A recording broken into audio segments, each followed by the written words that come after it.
승리를 거두긴 했지만 볼리비아전의 경기력은 형편없었습니다. 한마디로 무색무취였다고 할 수 있겠는데요. 쉽지 않은 경기를 펼친 이유에 대해서 살펴보겠습니다.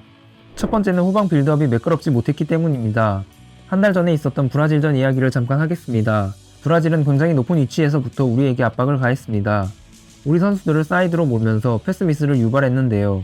세계적인 공격수들이 즐비한 브라질을 상대로 우리나라 선수들이 뺏기면 골이다 라는 부담이 컸을 거기 때문에 후방에서 잘 빠져나오지 못한 것은 많이 양보해서 어느 정도 이해가 되는 부분입니다. 볼리비아전은 다릅니다. 볼리비아는 우리나라보다 객관적 전력이 약합니다. 거기다가 압박의 높이와 강도 자체가 브라질보다 훨씬 약했습니다. 그럼에도 불구하고 상대의 압박에 고전했습니다. 상대 선수에게 쫓기다가 패스 미스를 하거나 아니면 의미 없는 롱패스로 상대에게 공격권을 내주었습니다. 이것은 우리나라의 후방 빌드업 체계가 전혀 자리 잡히지 않았기 때문인데요. 홍명보 감독이 후방 빌드업 시 상황별 매뉴얼을 선수들에게 제공해야 합니다. A 지역에서 공을 잡았을 때는 선수들이 어떤 포지셔닝을 가져가야 하는지, B 지역에 공이 있을 때에는 선수들이 어떤 움직임을 가져가야 하는지 훈련 시 자체 시뮬레이션을 돌리면서 선수들에게 체화시켜야 합니다.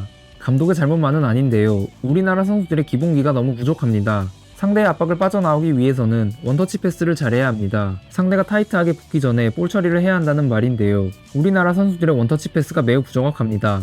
또한 패스가 부정확하게 오더라도 그것을 잘 잡아놓고 처리하든 아니면 원터치로 정확하게 처리하든 A 대표팀 레벨이면 죽은 패스를 살려낼 줄 알아야 하는데 그런 능력이 우리나라가 매우 부족하기 때문에 볼이 유기적으로 흐를 수가 없는 것입니다. 이 역시도 훈련 시에 계속해서 후방 빌드업 시뮬레이션을 돌리면서 극복해야 하는 부분입니다. 볼리비아전에 쉽지 않은 경기를 펼친 두 번째 이유는 손흥민 선수의 스트라이커 기용 때문입니다. 손흥민 선수는 톱으로 기용이 되었을 때 고립이 되는 경우가 많은데요. 이러한 상황에서 뒤로 빠지는 움직임을 자주 보입니다. 이렇게 되면 박스 안에 선수가 없습니다.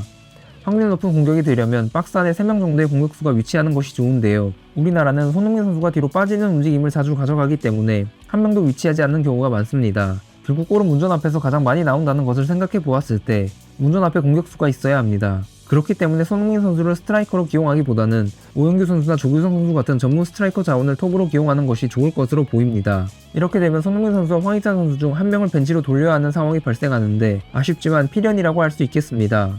손흥민 선수와 황희찬 선수의 포지션이 겹치는 것은 오랫동안 우리나라 대표팀의 고민거리였는데요.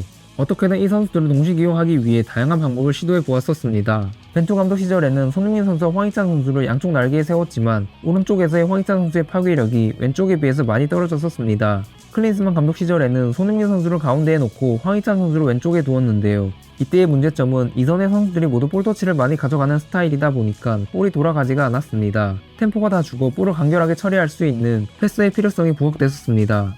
볼리비아전에서는 손흥민 선수가 톱으로 기용되고 황희찬 선수가 왼쪽 윙으로 나왔는데요. 언급했다시피 손흥민 선수가 톱에서의 포지셔닝이 좋지 않다 보니 답답한 공격이 이어졌습니다. 즉 어쩔 수 없이 손흥민 선수와 황희찬 선수 둘 중 한 명은 벤치로 돌려야 합니다. 축구는 이름값이 아니라 짜임새로 하는 것이기 때문에 팀이 가장 좋은 퍼포먼스를 보일 수 있는 선수 조합을 찾아야 합니다. 오영규 선수를 톱으로 둔 상태에서 황희찬 선수와 손흥민 선수 중 한 명은 쪼코로 기용하는 것이 좋을 것으로 보입니다. 번외로 손흥민 선수의 프리킥에 대해서도 이야기해 보겠습니다. 손흥민 선수가 프리킥을 잘 차는 유형의 선수가 아니었습니다. 커리어 전반에 있어서 프리킥을 찰 기회가 많지도 않았습니다. 함부르크에 있을 때에는 너무 어렵기 때문에 프리킥을 처리할 기회가 많지 않았습니다. 레버쿠젠에 있을 때에는 차라노는 선수가 주로 프리킥을 전담했습니다. 토트넘에 있을 때에는 에릭센 선수가 전담키커였습니다. 대표팀에서는 선수들이 위치에 따라서 돌아가며 차는 경우가 많았습니다. 가끔씩 대표팀에서 프리킥을 차더라도 0점이 맞지 않는 경우가 많았는데요. 손흥민 선수가 프리킥을 잘 차기 시작한 시점이 2022년 6월부터입니다. 파라과이와 칠레와의 A매치 2연전에서 프리킥으로 연속골을 넣으면서 프리킥에 0점이 잡혔는데요. 이번 볼리비아전에서도 어려운 흐름의 경기가 손흥민 선수의 프리킥골로 수월해질 수 있었습니다. 우리나라가 월드컵에서 전력이 상위권이 아닌 만큼 세트피스를 잘 활용하는 것이 중요한데 손흥민 선수의 프리킥 장착이 우리나라 대표팀의 좋은 옵션이 될 것으로 보입니다. 오늘 영상은 여기까지 하겠습니다.